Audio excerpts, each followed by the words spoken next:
Hello दोस्तों, welcome to our channel. जैसे कि स्क्रीन पे आप लोगों को क्वेश्चन दिख रहा होगा, भैया बहुत ज़्यादा कंट्रोवर्सी हो गई है। 28,000 स्टूडेंट ने इसका आंसर किया और मैक्सिमम स्टूडेंट्स का आंसर गलत है। इवन मैं कहूँ तो 90% स्टूडेंट्स का आंसर गलत है।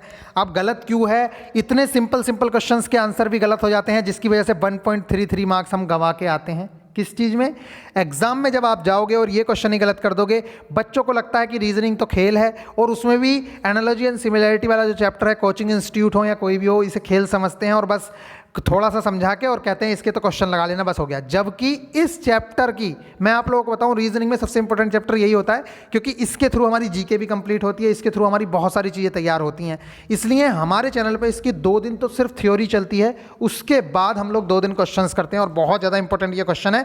आप लोगों को आज वैल्यू समझ आएगी 1.33 मार्क्स की, और उसके साथ साथ प्रीवियस ईयर लगाना क्यों जरूरी है। ये प्रीवियस ईयर क्वेश्चन है, एसएससी ने क्या आंसर माना है, रेलवे ने क्या आंसर माना है, उसके बारे में बात करेंगे। फिलहाल पहले मैं आप लोगों से रिक्वेस्ट करूंगा कि आप बताइए इसका आंसर क्या होना चाहिए, फिर हम बात करते हैं। क्योंकि आप देख सकते हैं नीचे भी कंट्रोवर्सी हो रही है भैया। कोई कह रहा है कि डी आंसर है, कोई कह रहा है कि बी आंसर है। इवन ये मधु भारद्वाज जी तो कह रही हैं कि rest in peace 13% शीड right answer जो बता रहे हैं, ठीक है, कि भैया जिन्होंने 13% ने उस टाइम पे 13% था, अभी 11% हो गया है, तो ये उन्हें गलत बता रही हैं। इसके अलावा कुछ लोग कह रहे हैं कि भैया खाने का सोचो, खाने का जिस तरह से अंडे को खाया जाता है, मुर्गी से अंडा निकलता है उसे हम खाते हैं, ठीक इसी तरीके से पेड़ से फल निकलता है उसे हम खाते हैं, बीज का क्या करोगे खा के। मतलब सबने अलग अलग लॉजिक्स दिए हैं। तो चलिए बात कर लेते हैं रियलिटी क्या है और क्या इसका आंसर होना चाहिए। तो देख सकते हैं आप यहाँ पे डेली यहाँ पे क्वेश्चंस आते रहते हैं कम्युनिटी पे, और आगे बहुत अच्छे अच्छे क्वेश्चंस इसमें मैं डालूंगा। सबसे पहले तो आप लोगों को मैं ये बताऊँ, अगर 1 लाख पेड़ है ना इस दुनिया में, तो उसमें से 1000 भी पेड़ ऐसे नहीं होंगे जो आप लोगों को फ्रूट्स देते हो। तो आप कैसे एक लॉजिक लगा सकते हो? दूसरी चीज़, आपने कहा जैसे मुर्गी से अंडा मिलता है, ठीक उसी तरीके से पेड़ से हमें फल मिलता है।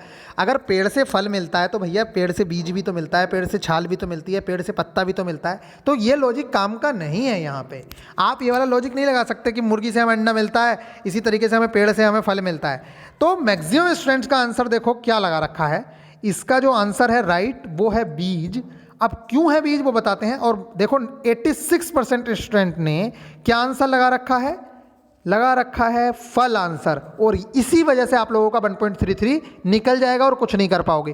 देखो सबसे पहली बात तो यह है कि ज़्यादा कंट्रोवर्सी होती है तो रेलवे कैंसिल कर देता है, लेकिन ये कंट्रोवर्शियल है नहीं, क्योंकि इसका आंसर, ये वाला जो क्वेश्चन है, कई एग्जाम में पहले पूछा जा चुका है और इसका आंसर बीज आता है। तो जिन लोगों ने प्रीवियस ईयर लगाया उन्हें पता होगा कि इसका आंसर क्यों। देखो लॉजिक ये दिया है एसएससी ने, और रेलवे ने भी यही लॉजिक दिया है कि जिस तरह से मुर्गी से अंडा आता है और फिर अंडे से मुर्गी या मुर्गा जो भी पैदा होता है, मतलब एक जन्म होता है, ठीक उसी तरीके से किसी का जन्म होगा, ठीक इसी तरीके से पेड़ है, पेड़ से बीज निकलता है और फिर बीज से जन्म होता है। अब कुछ लोग कहेंगे कि भैया कुछ पेड़ों से तो बीज नहीं निकलता, ठीक है। आप यहाँ पे आंसर्स तो देखो, आपसे ये नहीं कहा जाता है कि बिल्कुल राइट आंसर दो, आपसे ये कहा जाता है कि मोस्ट सुइटेबल आंसर क्या है।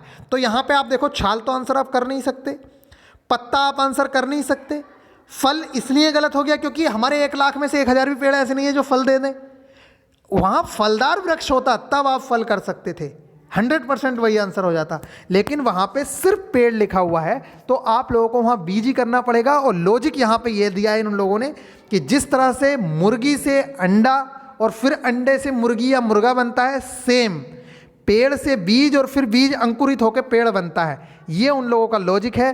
तो आई होप कि आप लोग इस क्वेश्चन को समझ गए होंगे। अगर किसी को भी कोई डाउट है या किसी को अभी भी कंट्रोवर्सी है तो बिल्कुल कमेंट कीजिएगा। और आप लोगों को क्या लगता है कि इसका आंसर क्या होना चाहिए? लेकिन ना एसएससी ने कैंसिल किया था, ना रेलवे ने कैंसिल किया था, और इसका आंसर बीज ही माना गया था। इसलिए मैं आप लोगों से कहूँगा, और मैं कहता भी हूँ, कि एनालॉजी और सिमिलैरिटी की थ्योरी करो। जो क्वेश्चन का आंसर नहीं आ रहा है उसे जरूर से जरूर नोट करो, ठीक है। और 3 दिन के टारगेट में हमारा 2 दिन यही चैप्टर चला है, अभी आगे भी 2 दिन ये चैप्टर चलने वाला है।